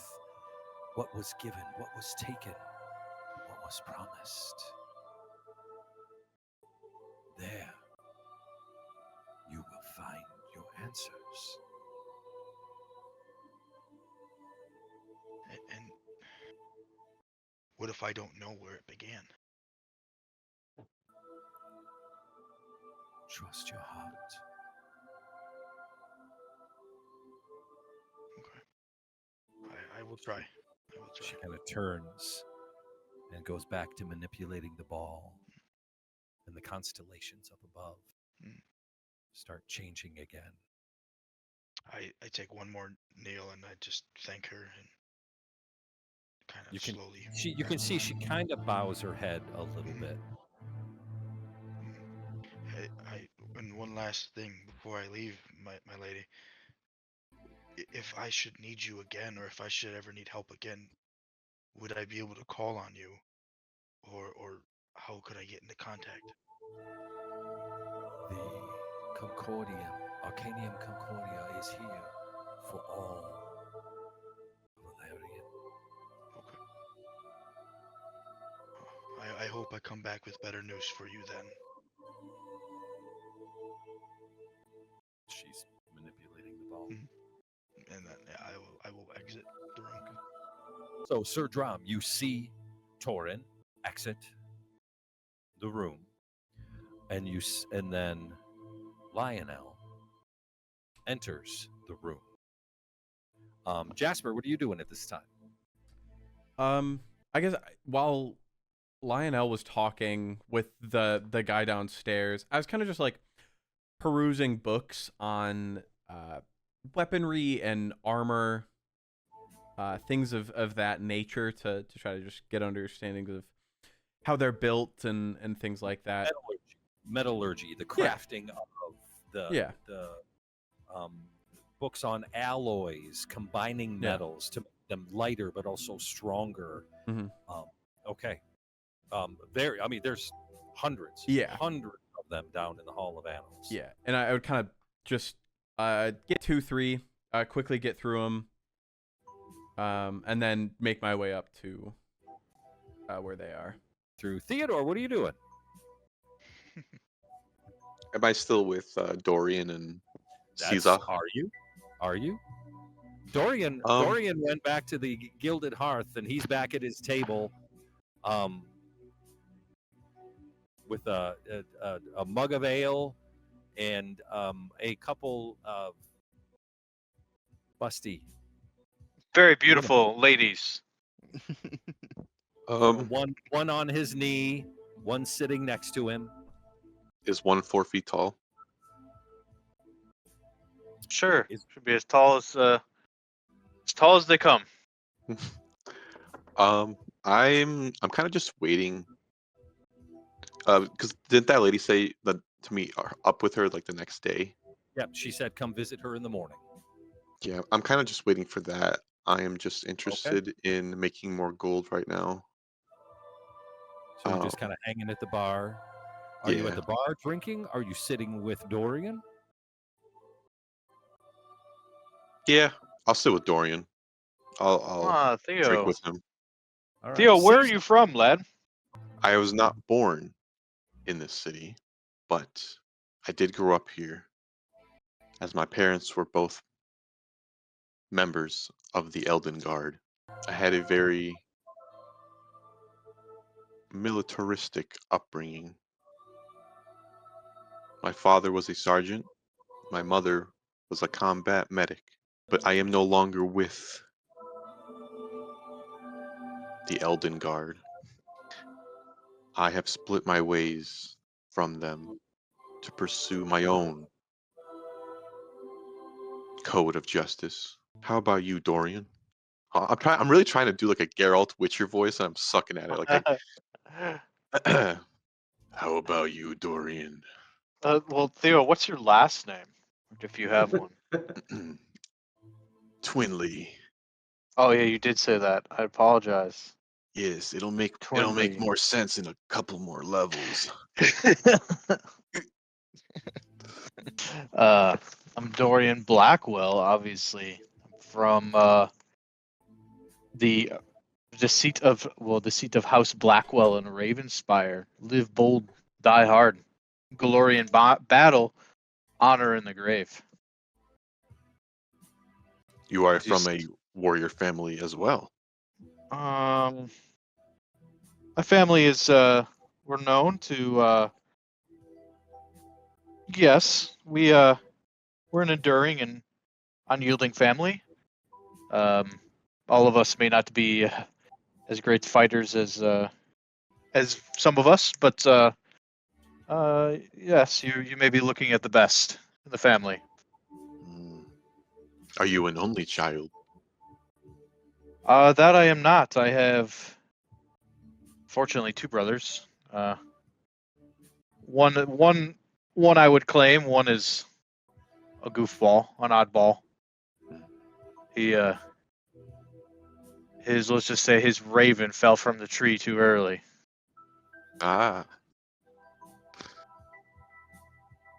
We do not Yes. choose our family. That is true. That we do not. I can't say that I've spent much time with them. Not much love lost between me and my brothers. But there is another that I would consider a brother. His name is, well, he's from a different part. His brother from another mother. I would consider him my brother. We spent much time together in our up and comings. Who is he? What's his name? A wolf. A wolf. No, his name's Wolf. Oh, so not literal. Yes, Wolf Devereaux. Devereaux. Devereaux. Close Devereaux. enough. Would I know that name? You can roll. Caesar, what are you doing? I am walking around the market and trying to find somebody who knows or somebody who sells maps or can point me in the direction of a place to find maps. Okay. Would that be a history check? That'd be a history check. I rolled a 19. The name is familiar. That is, it's another house. It's another great house, the House of Devereaux. Kind of like Blackwell, kind of like Cinder Soul. They are very old houses and families. Not from here in Eldenmere, though, but from farther north in the Verdant Expanse. So it is, again, a very well-known name. Devereaux. Devereaux sounds familiar. Yes, They are good great people. warriors as well. They are good people. So As you guys are sitting and drinking, and map shopping, Lionel, you enter the Concordia. Okay, so you enter this. You walk into this room, and it's a dome-shaped room. That above you actually see the celestial movements of the stars kind of on this domed ceiling inside. And standing before you is an elven woman. She has her back to you. Silver white hair cascading, flowing waves, kind of like woven from strands of moonlight. I mean, very elegant. Her skin is almost luminescent, a pearlescent tone that catches the light in kind of an unnatural way. Robes of deep midnight blue embroidered with silver constellations that kind of mirror the celestial dance. Above, there is a delicate veil of sheer star-threaded fabric draped over her head and shoulders. She's manipulating this ball that's kind of floating there. And as she manipulates it, the stars and constellations that you see in the ceiling and in her dress change as well. And you hear voice. Lionel Laurier, how may I be of service? Hello, my lady. Sorry for the disturbance in the marketplace earlier. She turns to face you. It's almost like flowing robe flowing through water. I mean, it just kind of has that look about it as she turns, and the robe just kind of flows along as she turns to face you. Yes, these disturbances have been happening more and more frequent. I hear Lady Isolde is offering coin for those responsible. She did give us some coin when we were down there. But I have no need for coin. I am here on a more precedent matter, my lady. Yes, how can I be of service? Well, first, I was in your archives, and I've been there many a month now, researching and diving deeper into long tales of unique artifacts. Of course. I also, when I moved to go to the marketplace, 3 estranged men did bump into me, and I don't know if you know who they are. Strange men, you say? Yes. One was much taller than the other. There was 3 that I can remember. They Yes. knocked all of my books that I have been gathering from your archives out of my hands and were gone in a matter of seconds. I have asked myself to try and remember who I saw. All I can tell you of to see if you know anything of this knowledge is that one of them was much taller than the others. Um, he had a edge of glowing black blue tattoo peeking from underneath his sleeve. Have you ever seen a character with this description? Continue. Another with sand-colored hands, and the last moving with an unnatural flame-like grace, kinda like your grace, but much more harsh. You know, these beings, they sound elemental touched, do they not? I was thinking the same, my lady. Perhaps from the Riftlands. Do you know of any reason that they would want to be here in the city? Many reasons the Riftlands are at odds with those. They often argue as though they feel underrepresented on the Council of Factions. Isn't that something they could take up with their representative? Yes, but you know how those things work.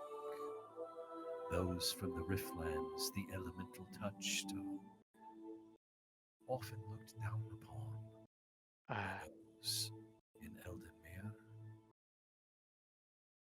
they did seem to be moving away quickly, like they were up to something.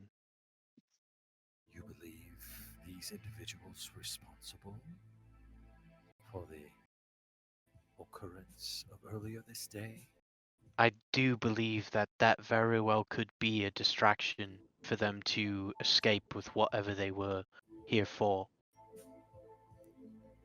Perhaps you should share this with Lady Isolde, then. For it is in her as she turns back around and starts Okay. manipulating that ball again and again. The constellations and the stars in the sky and on her dress start changing as she manipulates this ball.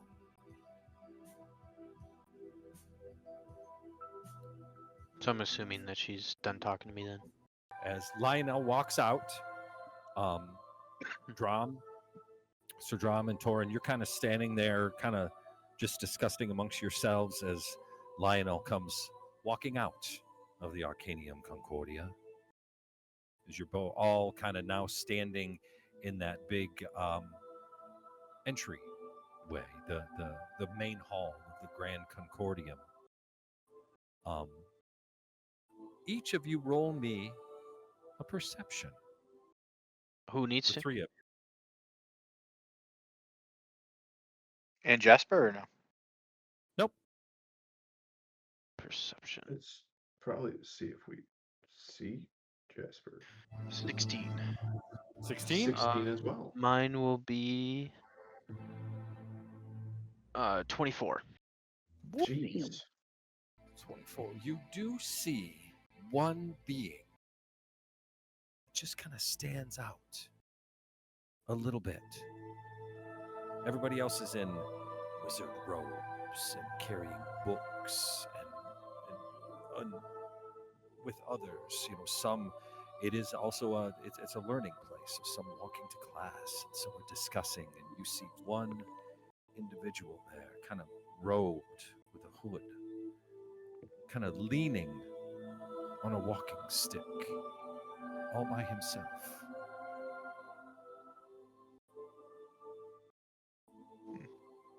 I'm gonna come up to him and talk to him, or try and talk to him.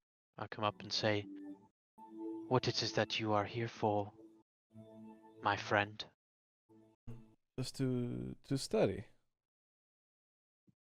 learn, be better. You don't seem like you are studying much. More books. You are studying men, Roll I me would a say. perception, Lionel. Another 24. 24. Fuck, man. You Jesus see, Christ. I have a see his- very good perception you bonus. see his hands are metal. How you come by this, my friend? You know people. someone- and they help, and yeah. Has someone cursed you? No. It is for a better me. So you have done this to yourself. I have. For what purpose? Safety. Protection. The betterment of self. Safety and protection from who? Could be you. Could be anybody.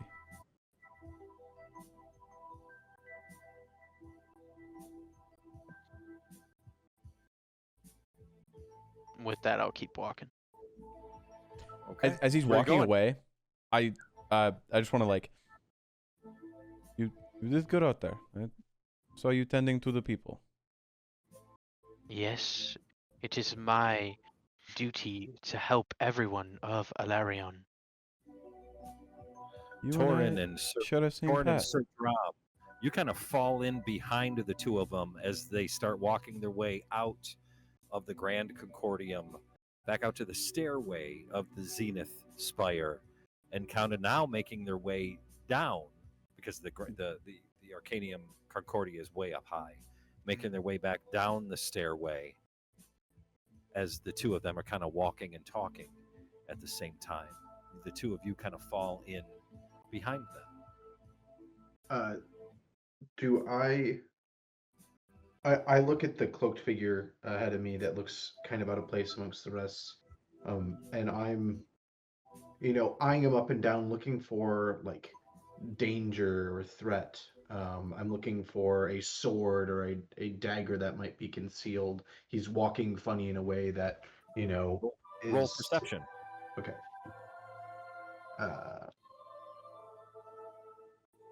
16. 16. What you notice the same thing. His hands are metal. His feet are metal. It is a human face that you see. The hood, the robes cover the body, and he has a metal walking stick. It's not like a pure piece of metal. It's twisted and gnarled and pieces and patched together. This walking stick that he uses. Interesting. I lean over to Torin and I say, "Did we get what we needed?" I hope so. As I'm not sure. But I think with time, it seems that with time, we will get the answers that we need. Perhaps. Do you need to set up appointments? Is this something that will happen over time? He did say something about a monthly check-in. No. Oh. I'm sure the copay will be quite reasonable. No, she said nothing but to follow my heart and to let it guide me. So You do have a good heart. I try. You guys, the four of you make your way back out of the Zenith Spire. The sun has almost completely set. Where are you going? I think Drum, seeing the sun's going down, he doesn't have interest in the nightlife of the city. He wants to get to bed if he can, and he wants to keep Torin safe. So he's going to lean over to Torin and say, "We best be getting back. It's getting late." I agree. Especially if we're going to be up early tomorrow to go help that woman out. I think it's good. Mhm. And we head back to our beds, wherever they may be. You have secured room Cool. at the Gilded Hearth. Okay. Where you walk in the front door and you see your buddy Sir Dorian, and you see Theodore sitting at a table with a few musty women there as well. Caesar, you have found a map. Okay. A map of Elarion. Okay. Perfect. Then after that, I want to ask around to find a place to stay the night. Everybody kind of points you to the Gilded Hearth. Okay. Then I make my way there and find someone to ask for a room. You walk into the Gilded Hearth, and it's a bustling tavern, which you've already heard the description. There's a huge burly man behind the bar, Lord and Hearthwell.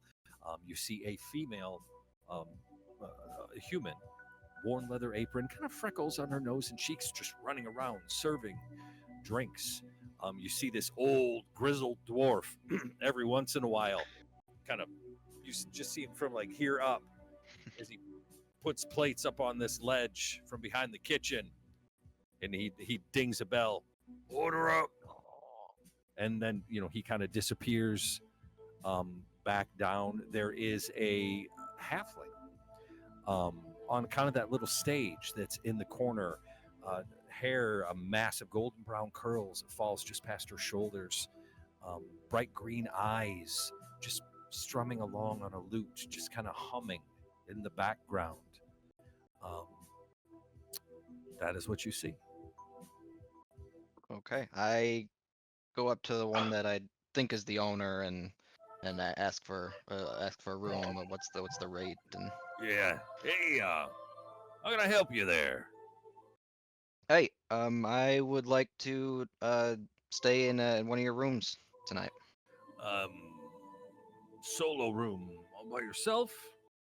Yeah. Yep. Just me. He kind of picks up. Let's see here. Yeah, looks like I still got a couple left up there. What do you say? 5 silver. 5 silver for the night. Sure. Yep. I hand him 5 silver. He reaches behind the bar and he pulls up a key. All right, there. Number 5. Straight up the stairs, kind of down the hallway. Thank you very much. And I head up to the room for the night and start studying the map that I got. Okay. The 4 of you that left the spire, you are, well, 2 of you are headed back to the Gilded Hearth. You already have a room number 4. Jasper, Lionel? I head back and I will get a room by myself. Yeah, he comes, you walk up, Lorden. Master Elf, what can I do for you? I will take a room. Yeah, well, I got good news and bad news. Hit me with the bad news first. Bad news is I don't have any unoccupied rooms. The good news is I just sent a magic user up there. And there's What did he look like? He was a red. A tiefling. Yeah, that was him. I know Lorden. this man. Lorden, Yeah, Dorian. this man helped me out earlier. Let him get. I'll get him. You put him with you, Dorian. Oh. Or Oh. no. I was just offering to pay for it or put it on my tab. Put it on your tab. Yeah, that man has run up. It's such a tab. Anyway, okay. All right, got you all set. He hands you a key for room number 5. The other fella, he's already up there. And then, as I head up there, I will not go into the room. Where are you going? I am leaving without anybody knowing I'm leaving. Okay. Dorian, Theodore, Jasper. And I just want to go. I want to go find a table, kind of just in a corner. And I'm just gonna sit. So you got the table in kind of the upper right corner. That is where Dorian and Theodore and a few Lovely ladies are sitting in the kind of, if you're looking at a map, kind of the lower left corner. You do find a table there that is unoccupied. And I want to just start kind of like writing in my notebook. Okay. Drom and Torin, you guys go up to your room.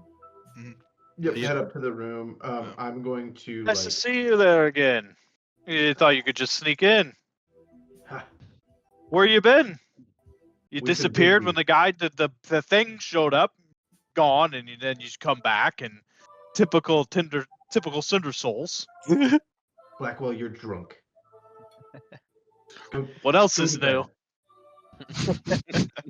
Well, it was surely fun to watch you swing and miss a couple times, so I didn't mind that. Couple. Just like your true self. At least I got out there. Can't say the same for all of us, can we? Yeah, worried about helping the people, So Oh, at least people. I could do that. You care too much for the people. Mm. They spit on you as you walk by. Yeah, well, I don't have to pay them to be around me. So. You don't pay that one either. I don't even know it. You give the green skin kid. He follows you around like he's sniffing something up there. Well, we'll see. One day you and him may have a bout yourselves, and Well, see how Thunder that I'd Soul, goes. love to. I'm sure I'll see you around. Yeah, I will flip a silver to him. Flick it on the thumb as I'm walking by and enjoy that tasty ale. And I'll walk away. catch it. I'll catch it and I'll drop it in the wench's blouse and I'll say, "Oh, go get him."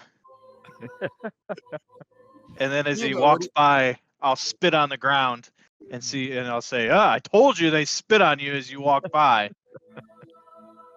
Theodore, what are you doing? You're sitting right there at the table. I'm gonna play along with Dorian. I also spit on the ground. Hut-poo! I say to the other one, Dorian there, I look to him, I say, "You watch yourself with this one, though. Can't always trust him." And I just walk away. I let him walk a little bit, and I walk up to the table where the two are sitting, and I lean down low towards both of them and the ladies, and I kind of give him a deep look and say, "It's best you go to bed. Don't need more trouble from you today." Drum. That armor looks mighty clean. The very clean sword for one to be spouting that. And I set my hand on the table, but as I do, I just like crush his goblet underneath it, and it just shatters. And I go, "Oops," and I walk away. You best be on your way, but boy. I'll just slam the table. Lionel, when you went upstairs, where did you go? Looked for the nearest window and slipped outside. There is a back stairway that Yeah, would go out. I'll take that. People that are staying in those rooms can come in and go right up without having to go through the main tavern area. Yep, I will Um, use that use- and go outside. I would like to look one more time at my new friend Theo, see if he has some sort of holy symbol anywhere. I'd like to do that again. Roll for a perception, investigation, whichever one you want to roll for. That's the second one. Second Second nat what? 20. Nat 20. Oh, wow. All right. Are you wearing a holy symbol? Not really. No, No. he is not. Oh, okay. Yeah, I don't have a holy symbol on me.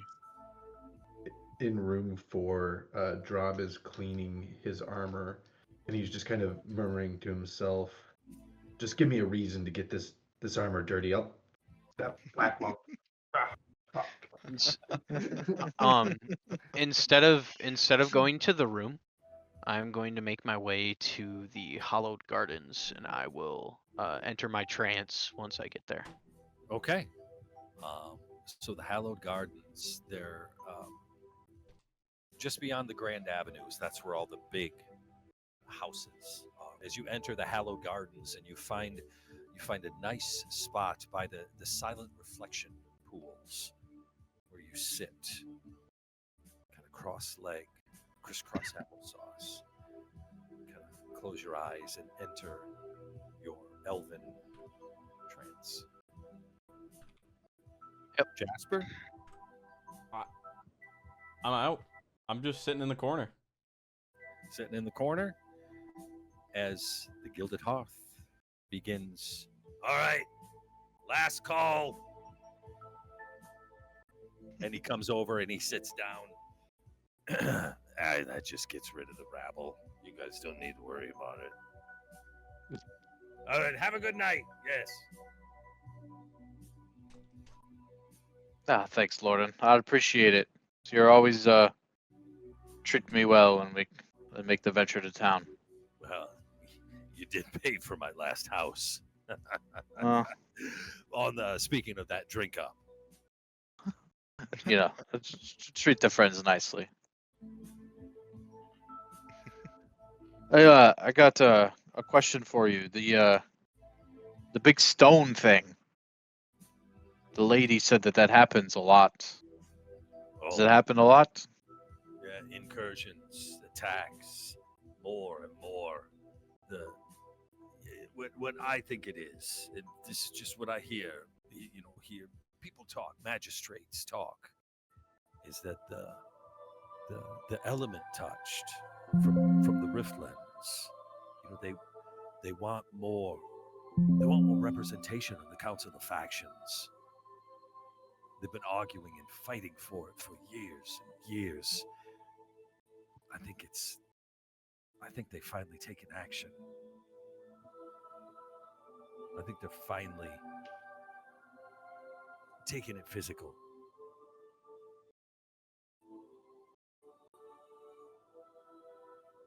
Yeah. Oh.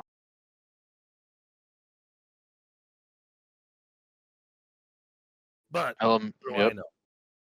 I'm just a barkeep. What do any of us know? Stands up, kind of wipes the table off. All right. I'll grab you guys another round.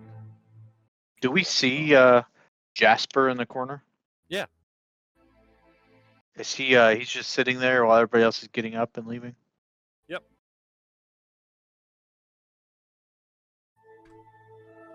Hey, what are you looking at? Not really looking at anything. Just observing. You heard the man. It's time to get out. I'm okay. I'll sit here. You got a room?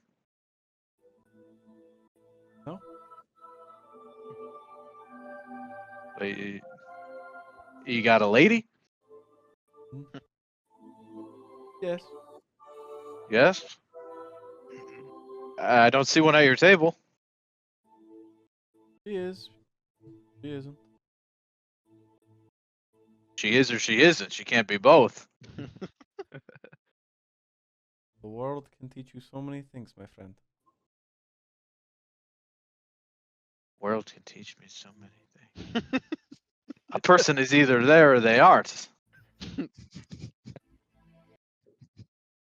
We agree to disagree.